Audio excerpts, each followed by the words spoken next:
What is going on, my fellow Summit Chasers? So excited for another week, another Founders Focus with another amazing guest. Again, I am used to doing these ones alone, solo, lonely, one would say, and just presenting our content, which is great. We love to do it. We have to do it. It is what it is. It's part of the content. I'm excited to talk about content strategies today, speaking of the devil, with our amazing guest that we have today. Her name is Emily Sereno. I think I pronounced your name right. I don't know why I never asked you how to pronounce your name. She's nodding her head. I can see her backstage. She said I got it right. Beautiful. Doesn't happen often, but I did. But I'm very excited to talk about her. I was actually on her podcast. Not that we recorded a few days ago. I'm not sure when it's going to go out. That's a her question, and it doesn't matter because we're here to talk about her today. But I'm very excited.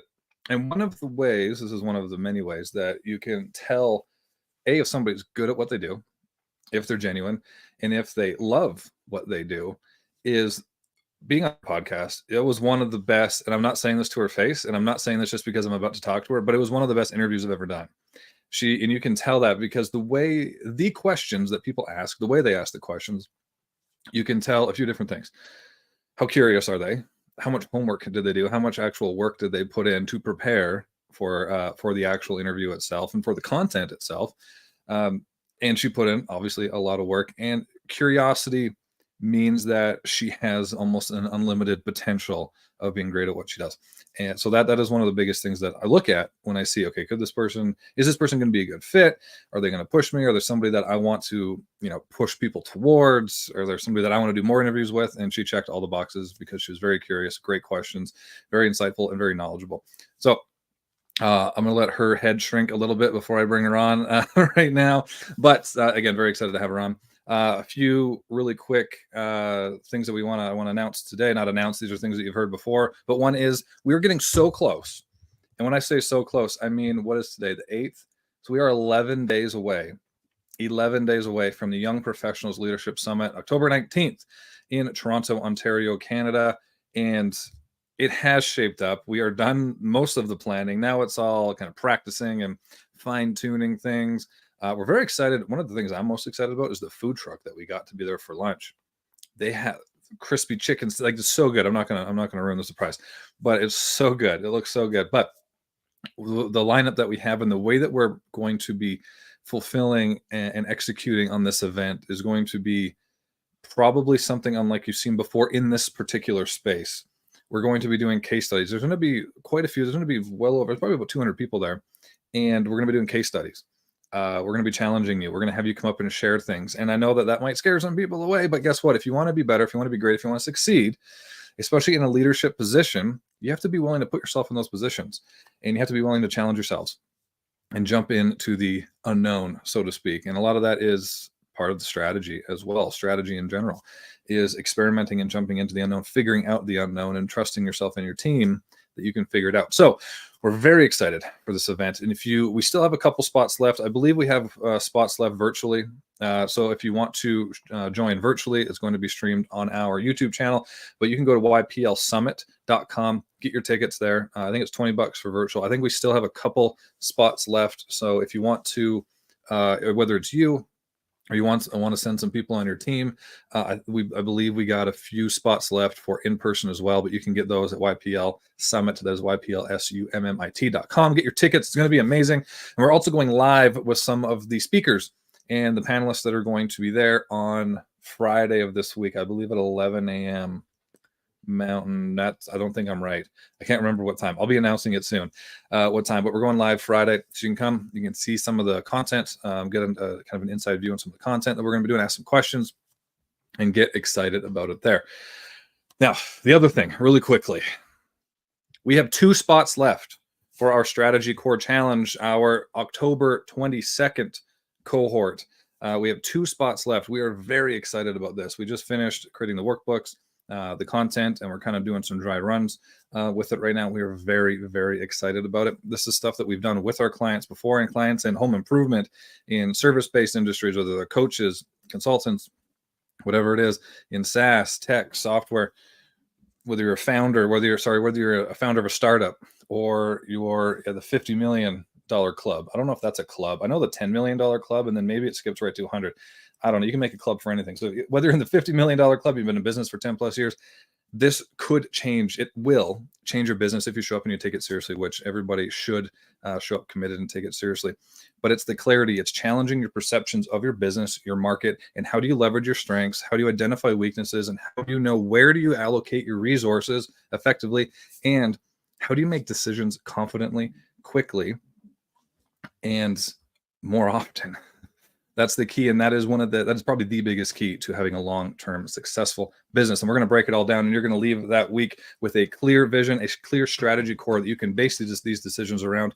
You're going to have clarity, and you're going to look at your business in a completely different way. That's going to blow your mind. So very excited about that. So you can go to the link that Adrena hopefully is on that we'll put into the comments, just because I can't comment on LinkedIn right now. So Adrena, if you're listening, or if you can hear me in the house, hint, hint, can you post the link so that they can sign up? Again, we have 2 spots left for the October one, and then we have 5 spots left, I believe, for the November 19th cohort. And then if those fill up, we'll see if we can throw together another one in November, or maybe have 2 in December, because that would be the best time to do it, leading into the new year, being really, really clear in your strategic vision and your strategic direction going into the new year. All right. I'm running out of breath, so I need some help. So I'm very excited to introduce Emily. She is the host of the Servicepreneur podcast and founder of the Servicepreneur Network. And I'm very excited for her to break down what it means to be a servicepreneur and showcase her expertise in brand marketing, positioning, and content strategy. So welcome to the stage, Emily Sereno. Zach, I am so excited that you got my last name right. I had a moment of panic. I was like, oh man, I don't think I told him how to say it. We're going to see how he does. Most people call me a Serrano pepper, so you got it right. Thank you. Yeah, so I don't want to tell you what, because I was looking you up earlier on LinkedIn. I was typing in your name, and so I could send you the updates for the show. And I typed in your name SOR. So I actually initially thought, I'm not a saint. I actually initially thought your last name was Sereno, but it's okay. Sereno. Sereno, but I wasn't. Yep. I did not think it was the pepper. Thank you. I got you, but luckily I got it right here. But there we go. Adriana, thank you for putting that link up in the LinkedIn comments. I really appreciate it. But Emily, I'm really excited that you're here. We had a great conversation on your podcast. So I'm excited to be on the other end of it. So tell everybody a little bit about how you became to be the expert in brand marketing, because you didn't necessarily start out specifically in marketing itself, but tell everybody kind of how you became the expert that you are today. Yeah, so I spent over a decade in corporate marketing, and I kind of fell into SEO first and foremost, in content creation when I first got out of college. And then not necessarily strategically, but in retrospect, it looks kind of strategic, where I kind of dabbled in every aspect of marketing, from corporate communications to public relations to working in product marketing to executive thought leadership. And I kind of bopped around through everything, because I really believe to be a strong marketer, you have to really know what lever to pull at what point in time. And kind of the through line for all of that was branding and positioning. So the last couple of years, I really was working specifically with service-based businesses and fintechs and more professional services to really cultivate what their brand positioning was from a company standpoint. And then how does that layer into the executive brands of the C-suite? And how do we use that to reinforce the strategies for the business, but also create a platform for them to be that thought leader and expertise?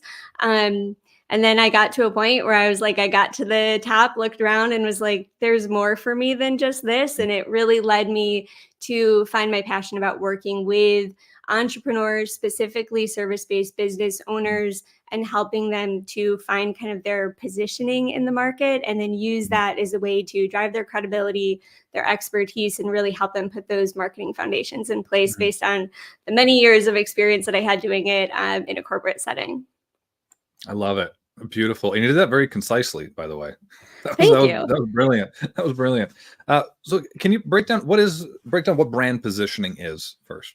Yeah, so it means different things to different people, and the way that I like to describe it is you've got people that are going to be thinking about your branding in terms of your visual brand, right? In terms of your logo, the design components, the look and feel of it. And then there's the other side that I live in, which is on the brand positioning side, where you're really talking about who you are, what you do, and the value you provide to your customer base in a way that's going to resonate and hit home with them. So it's the experience that you're able to provide, and it's kind of that perception that the customer has of you. Mm, There's certainly a way for you to be like, this is the quadrant that I'm going to own, and this is the way that I'm going to kind of establish my unique differentiators. mm, But you also have to take into consideration that like how your brand is being received is yeah. very much how people are going to be thinking about you. The first thing that they're going to relate to your business and all those components is kind of how it makes it up. So I think that there's a very strong way to articulate the value you Mhm, provide, articulate how you can stand out in the market. But you also have to be taking into consideration what other people are thinking about too. And when you can bring the messaging side with the visual side, you bring those together, and that kind of tells the whole story. For me mhm, in particular, words are my jam. I like to say, like, I am not the most creative person, but I really love playing with words and how do you use those to really boost mhm, your credibility, hit home the points that make the most sense to you, connect and engage with your audience, and do it in a way that is easy and fun and really helps to kind of mhm. tell your story and create the brand experience that you want to. Beautiful. So what would dictate or what would a strong brand position, how would you define, I guess, a strong brand position? Oh, man, to me, I think the a strong brand position is something that allows you to own and stand Mm, out. So within the business world today, everybody does something that somebody else does, right? And so being able to really hone in on what is the thing that makes you different, what is the thing that makes you stand out, and really taking that and articulating it in a way that is mm, going to like push you away from everybody else and what yeah. they're saying. To me, it's really owning that and being able to communicate that effectively where people can tell the difference between what you do versus what I Mhm, do, right? If we're mm, all using the same language, well, I work with, service-based business owners to build their marketing strategies. You could mm, say the exact same thing, but behind the scenes, our brands are fundamentally different. Our businesses are fundamentally different. So how do we articulate that in a way that says, no, if you want to work with somebody who's going to help you take the stress out of what you should be talking about in your business, I'm mhm, your girl. If you're going to want to work with somebody to do something different and maybe it's a specific part of marketing, that's how you really start to truly mm, differentiate yourself. And when you own that positioning and you mm, continue to rehash it and communicate it, that's when it can really start to kind of fine tune how people perceive you and the things that they know they're going to get if they're going to give you their money to work with you. mhm. No, I love that. And one thing that you brought up on our podcast, and there's one thing that and this is, I say this all the time as well, is a lot of times what makes you, what your differentiator is, what makes you appealing, isn't what you think is that thing. It's not Yeah. because some people look at their business and they're like, oh, we have an amazing because this thing that our product specifically does, or it's because I have a following or whatever it is. But then if you were to ask your market, they would say something completely different. How often do you see that? And how important is it that you have a cyclical, consistent process to keep identifying that, to keep identifying why are we attractive or why are we not attractive to our market? Yeah, I mean, I feel like for me personally in my business, it happens all the time where I feel like I've nailed it and I really know like this is what truly differentiates me. But I also think that it's good to have those tried and true Mhm, differentiators for sure. But everybody's experience and everybody's needs and challenges are different, right? The things that mhm, somebody might come into me for to help them might be completely different than what somebody truly is coming in that might buy the same package for me, but I'm going to help them differently. So I think it's really important if you're not taking into consideration what are your customers telling you, what are your clients telling you, what's the feedback that you're getting from them, picking up on the things that you constantly hear. Like somebody had told me, when you hear people say like, "Oh, that color looks so good on you." okay, well, that's probably a color you should keep wearing, right? And I think there's something similar that could be said for getting the same feedback from people. And even if that is different from the way that I'm talking about it, because I think I can talk about the challenges that my client is facing, but hearing it in their words is so much different. And being able to constantly keep your ear to the ground on that and then use that to continue to refine your messaging. I do think that to a certain extent, like, don't overdo it in terms of making tweaks and changes. But if there are ways for you to be playful in like a new marketing campaign you're running, or a new social media content, or a different way of framing some of the challenges that you think your audience is struggling with, because you're hearing them use that same language in your DMs or in feedback that you're getting, it's important to do that. And being able to play around in certain places, I think, is advantageous for someone to do, because if you're not, you're going to be stagnant and you're not going to be listening to what your customers want. They're not going to be reading that in the content that you're putting out there. They're not going to be hearing you talk in the way that they want to be heard, and all of the different kind of language components that go along with that. So I certainly think that talking to your ideal client is a huge part, and it's something I do regularly. Like, I know all the different places where I know I want to get feedback, or when somebody's giving me good feedback and they're like, oh my gosh, this helped me so much, it gave me the clarity that I need. Okay, well, now I use clarity in a lot of my conversations, because I realize there's a lot of confusion specifically with content. So it's just little things like that I think it's important for people in marketing, or people who are just their own solopreneur and they're going at it themselves and they're figuring out along the way, that there really is an opportunity to kind of continue to make micro changes to get to that like macro, okay, this is where I'm at, this makes sense, this feels aligned with my brand, my services, etc. Yeah, no, and I love that concept of, and this happens to a lot of people. It's interesting how much our own biases and our own experiences will almost blind us to what the real feedback is sometimes. Yeah. So I love that analogy that you made with the sweater. Like, you could go out, you have a nice sweater, it's the purple sweater, or eggplant sweater, sorry, and you go out and everyone's like, oh, I love that sweater, but you don't know why they love that sweater. You just assume it's because of the cut or how it fits. So you go buy a bunch more that have the same cut and fit the same, but they're different color, and then you go out and everyone's like, I don't like that sweater anymore, because you didn't ask them why. You didn't ask them why they liked it. You just used your own biases because you like the cut and whatever. Now I forget what I said because I'm not a fashion person, but you know what I mean.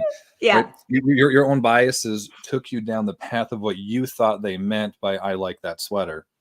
All right. So they say, I worked with you and I increased my sales by this much in this quarter. And you're like, okay, when I was working with that person, I really focused on this. So therefore it's probably that.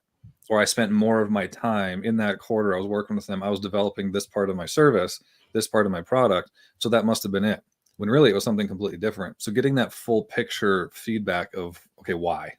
And then why again is so important. Yeah, I think the curiosity component of that is really important too. And I also think like it doesn't hurt to ask, right? Like, I'm at the point where I'm like, I have no shame asking, like, did this work for you? How are you feeling right now? Does this make sense? Where could we change things? You know, what is the thing that hits home for you in terms of working with me? And I think being comfortable asking, and it goes beyond just like asking for a testimonial, but what specifically made that connection for you? What was the point in our conversation or working together that really had that light bulb moment for you? Or, okay, we were working on this part, to use your example, we were working on fine tuning kind of your new offers going out the door, but we were working on those. They weren't live yet, but something jumped. Was it something else that you did in your business? And I think a lot of times, if you're in more of a service-based role, your clients are more comfortable with you. They're going to be authentic. They're going to be vulnerable. They're going to open up about their business. And so just as much as you're helping their business, use it as an opportunity to be like, okay, how did the thing that I do help you in a way that I might not fully connect the dots in? And they're going to tell you. They really do. Like, every time I've been like, wait, help me see, what was it in this conversation? They're like, oh, it was when you did this, or it was when you helped me understand this component. And I'm like frantically writing the notes down to be like, okay, I need to remember that for later. So yeah, there's no shame in asking from my opinion. No, not at all. That's happened to me. So I had Summit Chasers, and then I had my previous agency where we worked with sales leaders. And the same thing has happened with both, where we will be done. We'll work with them for 6 months or a year, and then we'll get their testimonials afterwards. And then we'll ask them, simple, broad term questions like, what was your favorite thing about working with Summit Chasers and that kind of thing? And their answers, maybe not 100% of the time, but most of the time surprised me. I'm like, we did that? I had no idea like that. Yeah. Because one of our clients, they run, they're a couple, that they're a married couple, and they run their business together. And that was one of the big things that they loved about it, was that they almost felt like we were doing like business owning couples therapy sort of thing. We were just doing, like, every once in a while we would do calls with them together, like when they would have a disagreement and that kind of stuff. And we would kind of act as like the moderators. But we didn't, and innately, me and Adrena, we didn't put a bunch of weight on it, that was this like bottleneck busting thing, but it ended up being their perception of where a lot of the value came from. Yeah. It's so funny you say that, because I had a conversation with a client of mine recently, and we're kind of making a lot of changes in the business. And she stopped me and she's like, Emily, this is the first time that I've actually felt seen. And I've worked with a lot of coaches before, like life coaches and business coaches, but I've never truly felt seen and felt heard. And I pride myself on being able to connect the dots with the vision for their business and how does that translate into their marketing and their services. And it's just like, okay, so I have clarity and then feeling seen, and how can I continue to integrate those into the services that I offer? So to go back to your point before, like, I'm constantly iterating or just thinking through, like, what's a campaign I could run? What's a different way that I could talk about the challenges that they're facing, truly based off the language that somebody is using to me and my business, to then help me make some pivots. And I think the more like, you could even use that for yourself of like, okay, are there couple entrepreneurs that got into business and they're struggling to maybe identify their roles or things that they're doing, like that could be a great selling point for you. And I think the more people that can like listen to those types of responses are going to see like significant changes in their business for sure. 100%. And there's going to be there's one thing that I would say to that, is that there's some that definitely could be used as very strong attractor messages. That's what I'm trying to say. But then there's also going to be some that are going to be more internal, that create your network effect, that create return, they'll lower your, clients churn rate, they'll get more referrals, that kind of stuff. And that, like, when I hear, like, you made me feel seen, you made me feel heard, and you could use that. I'm just using this as an example. You could use that as an outward message, sort of thing, like an attractor message. But also that in itself, if you bring people in and you focus on that in itself is a huge differentiator, like an internal differentiator that could help you big time create that network effect, because they'll be like, got to work with this person. Oh, because absolutely. of X, Y, and Z. Like it's so much. So it's also kind of balancing, like, okay, what do I utilize outwardly and what do I really hold within? Because another thing that we talked about is really making sure that marketing is built in within your entire process, your entire customer and client life cycle, so to speak. Yeah, you have me thinking about, yes, there's external marketing, but I also think about the customer experience as your marketing too, right? And what does that look like? And so from an internal perspective, okay, I truly believe that your best clients are going to be your best referrals for you when somebody has that moment where they're like, oh my gosh, you need to work with this person. And I think even something like that, it's like, okay, how do I make sure that within that customer experience, I know that they're getting clarity, that they're feeling seen? And that was something that kind of elevated, their opinion of me versus other people in this space. And I think, what are the things that you can change internally about your experience that then, to your point, doesn't need to be an external marketing factor? You can talk about the one-to-one experience. You can talk about how much you're going to be working alongside them and doing all of like the traditional conversations and talking points externally. But how does that translate into improving that within the confines of your services? And I think that's such a great point to make, that there's so many opportunities to leverage that beyond just like the marketing tactic to get the next one in the door, Well, that's a huge thing on efficiency. If we're talking about strategy, and there's an analogy. I think I just made a post about it on LinkedIn, where if I was to paint a picture for everybody, or a scene, so to speak,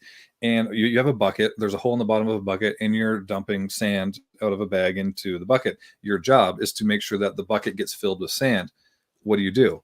A lot of people are like, just fill the hole, right?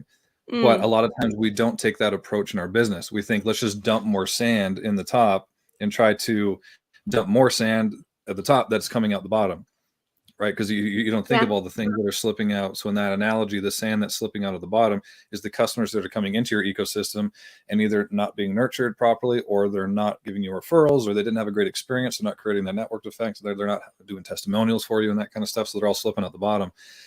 But again, we all just want to, let's just put more ads, more marketing spend, more ads, more content, more blah blah blah, whatever it is. Let's just dump more sand on that thing, but instead of focusing on, okay, how can I be more efficient? How can I focus my resources more pointedly? Yeah, I think especially for new entrepreneurs, or in my world, I work with service-based business owners, servicepreneurs.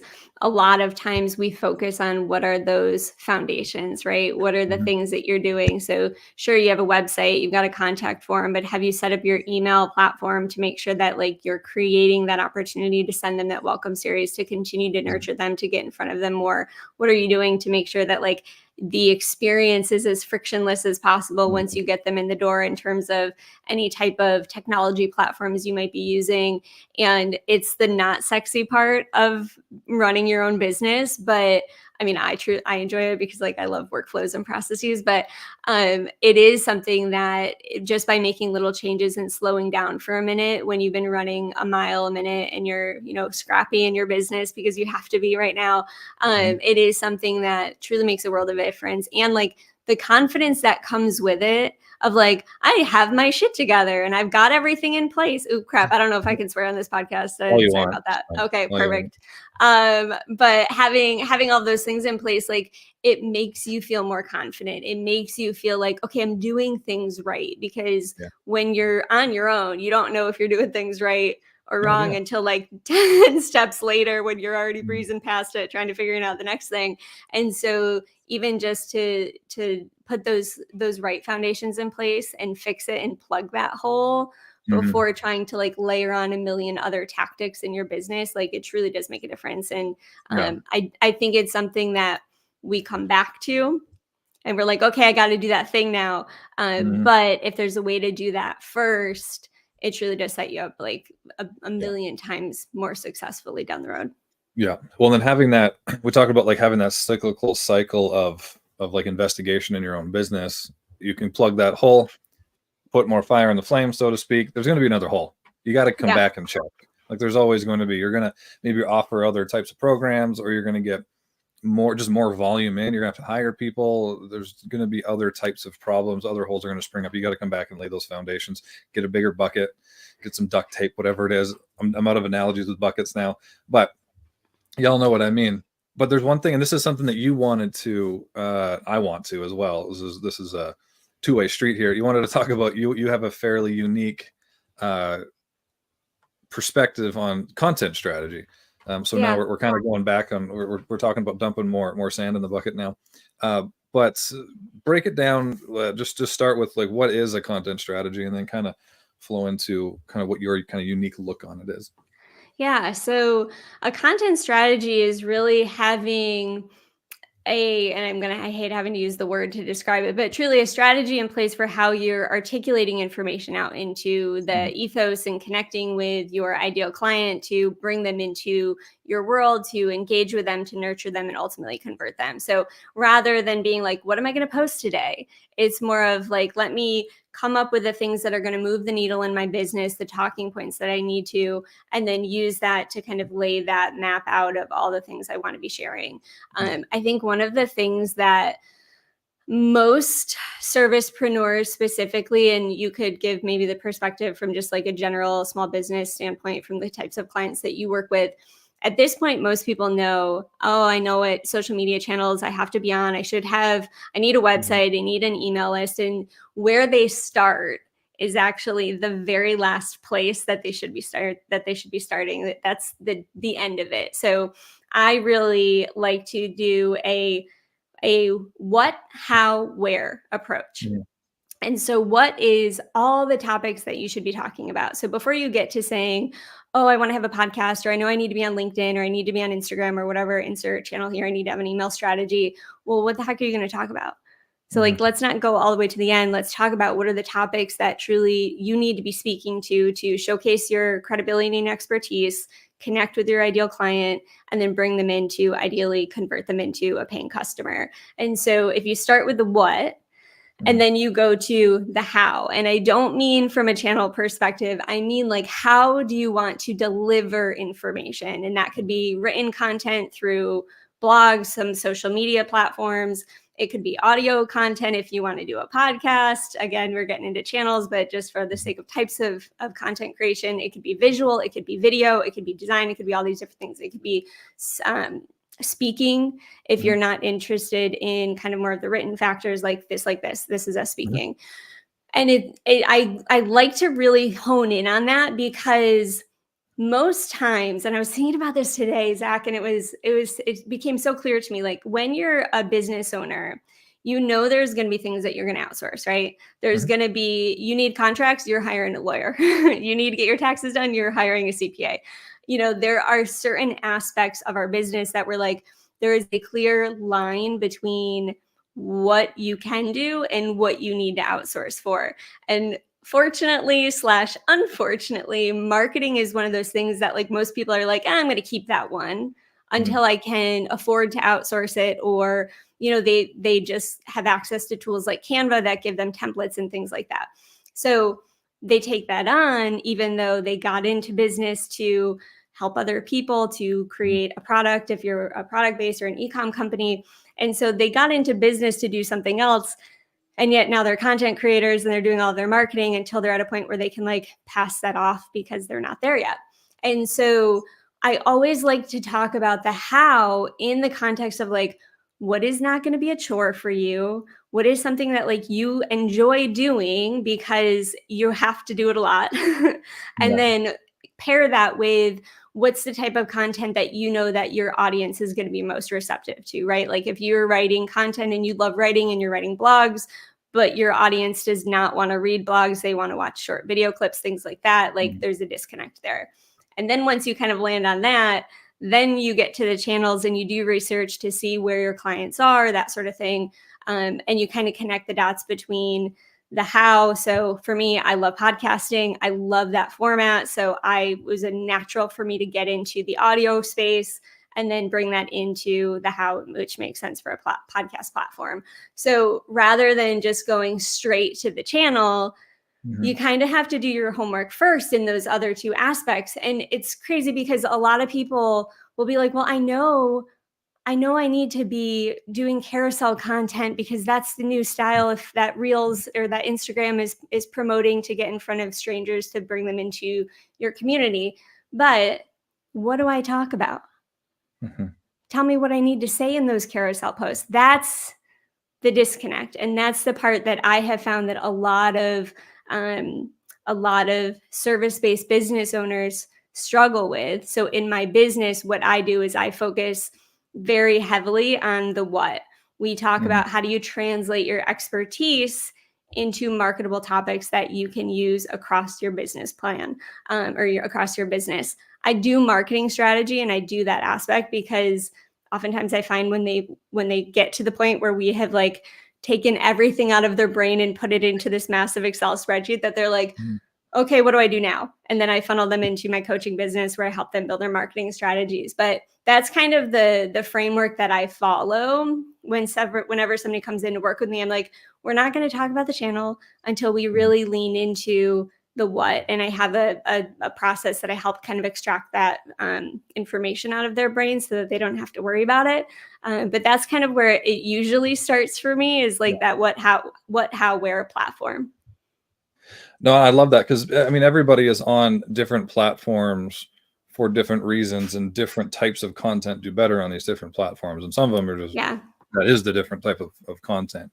Right. So I see that a lot too, where they jump on, like, I have some friends that are on LinkedIn. I want to jump on LinkedIn. Or I know an influencer who had all these followers on Instagram, and they kind of just blindly jump into the platforms themselves when they don't know, they're not clear. Maybe they know service level what, but not how they're going to present. To your point, they don't know how they're going to present the actual information itself. They don't know exactly how to take it from here and make it make sense to people who don't necessarily know who they are, because then you kind of have to take people through the different levels of them being aware of you and your services. And a lot of people, most people are in the, I don't even know I have a problem. I'm not looking to have it solved because I don't know what the problem is yet. So how do you Yeah. talk to those people? That's where a lot of Yeah. people, they kind of fall short. And if they don't go, and I like that process, because it really forces you to look at it in a very cyclical way. What am I talking about? How am I going to put it out there? And then now when I have that recipe, now I know exactly, okay, where is it going to have the most likelihood of success? Where is it going to be most likely set up for success?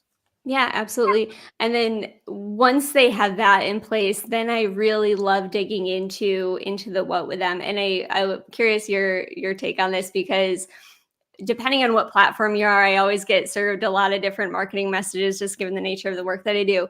But when I see content being shared around content pillars and what those should be, it drives me absolutely crazy, because there's all these people that have an opinion on it based on something they've done in their business, but they might not necessarily have a really long history of doing content strategy like myself. And so one of the things that I always look at is, in terms of your content pillars, you're going to hear people say, like, you should have, one of your pillars should be sales content. One of your pillars should be entertaining content. One pillar should be educational content. I see that a lot around certain channels where people are like saying, this is how you structure it.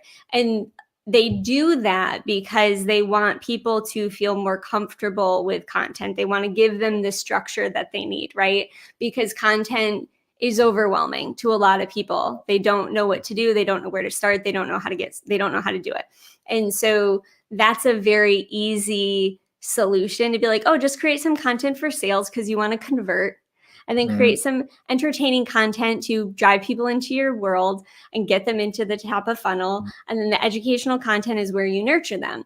And it's crap, because if you really think about, I could take one topic and I could make it salesy, Yeah. I can make it entertaining, and I can make it educational. And so now you have just stifled somebody's creativity because you're putting them into this very narrow pillar of what they should be talking about. And so in my world, working with service-based businesses, we 100% align your pillars to the services in your business, because one of the barriers or the challenges that you have is you don't have a physical product. So I can't pick up my cell phone and imagine it in my hand and talking to somebody. It doesn't resonate with me in the same way. As a service-based business owner, like, you need to prove to me that you are smart, that you have expertise, that you can get me the results that I need for me to give you my money and trade my money for a certain result that you're going to get me, right? And so if you are starting from a pillar standpoint with your services, and every pillar is one of your services, everything you're ever talking about is either going to build your credibility, showcase your expertise, connect into the problems or the challenges that they're having, talk about your services and the value you provide, and ultimately get them to be like, yes, I have learned and engaged enough with this person to now be able to feel comfortable and ready to make that purchase or that investment, whatever type of business that you have. And so if there is somebody who is trying to build a content strategy, yes, start with the what for sure. But then when you're building your pillars, you really need to think about at 3 to 5. I don't really like to go over 5. If you've got more than 5, find a way to bring them together under a common theme. Otherwise, it just becomes pretty big, pretty quick. But start there, and then have the freedom and flexibility to identify topics that are salesy, identify fun topics that are just for entertainment, identify ways to learn what your clients or your potential clients are struggling with, and turn that into educational content. I see that such a disconnect between, like, how do I make everything that I'm talking about related back to my business, because our business is us and we are our business, right? So we have to be. And so that's kind of my biggest differentiator for myself, is like how I have rethought about content strategies in the context of your service offering being at the foundation level, is something that I don't think enough people do. And I think it would make such a difference for them thinking about, okay, what could I be talking about, and coming up with category content around their services, and then bleed that into topics that they could be talking about. Like, it's such a small shift, Yeah. but it creates so much more freedom and flexibility when you're trying to create content, and do it in a strategic way, so that you're not creating something just to like get something out the door because Instagram tells you need to have 2 to 3 reels a week now, or LinkedIn needs you posting Monday through Friday to see that those followers grow, or your email list needs to hit a certain number before you're going to feel confident selling that offer out, or whatever it might be. And I just think that a lot of light bulb moments happen when I changed that shift from clients coming in working with me. So if somebody's listening that's struggling with that, or they're not seeing the results that they want to, kind of take a look at that foundational level, because I think you'll find a lot of room for improvement there. There's a lot to unpack there. Sorry, I get real excited talking about it. Yeah, no, I was like, you're clearly passionate about what you do. So I was right what I said I earlier. told you I love words. Well, at least that makes sense. But going back to, and yes, I see a lot of, especially on LinkedIn, you see a lot of content marketing specialists and that kind of stuff, and they'll say, this worked for me at one point, so you should do it too. When your business is completely different, you have a different personal brand than me, you have different followers than me, and yes, also like the algorithm and policies have shifted 87 times since then. But yeah, do this thing that worked for this one point for me. I don't that alone. I don't fall into that. I don't buy that type of stuff. Yeah, It's very times change, people are different, businesses are different, ICPs are different. There's just so much that is different. That also there's something about like overcomplicating it. People like to overcomplicate their processes and their offerings and the information that they put out there sometimes, just to make themselves seem smarter, and to almost like artificially differentiate themselves. Yeah. Or they're it's jumping on the bandwagon of somebody else said to do it this way, so now I'm going to tell you to do it this way, when in reality, like, it's not going to work. And then you've got people that insert the influencer content creator persona here, and the way that you need to market your business as a service-based business is completely different. And so oftentimes I'll get people coming to me that's like, I have been trying to do all of these things and it's not working. And then I go and I take a look at their channels and I'm like, well, you're trying to present yourself as a personal brand or this influencer type of persona, when in reality, you need to be talking about your services and all of your credibility points and the information that you know, and everything that's going to make people trust you enough to spend money with you, because what you're doing now is not the marketing strategy for your type of business. How much of it do you think is that I think a lot of people, they start out not putting too much weight on the vanity metrics, but then eventually like it is hard to not get caught up in it. Like, oh, I only have, this person has 10,000 followers, I only have 1,000. Like, I need to get 10,000 or I'm not going to be successful. So we start focusing on these numbers that are easily moved.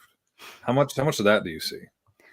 I see it a lot. And I think the reason is because they're not seeing an impact in their business. And so they're constantly like, well, if I had 5,000 followers, or this person is doing all of these crazy things because they've got, 150,000 followers. But when you have the right people following you and you're putting out the right information, you could have 50 followers. And those 50 followers might be the most engaged people. And that mindset doesn't typically happen until they see the people in their DMs. They see the people that are signing up for their email list. They see the people that are saying, hey, I've got budget to work with you, and I'd really like to get on a phone call and talk through how we could collaborate together. And I think it's when somebody is first getting started, they're like aiming for that. And that gives that like instant gratification of like, oh, my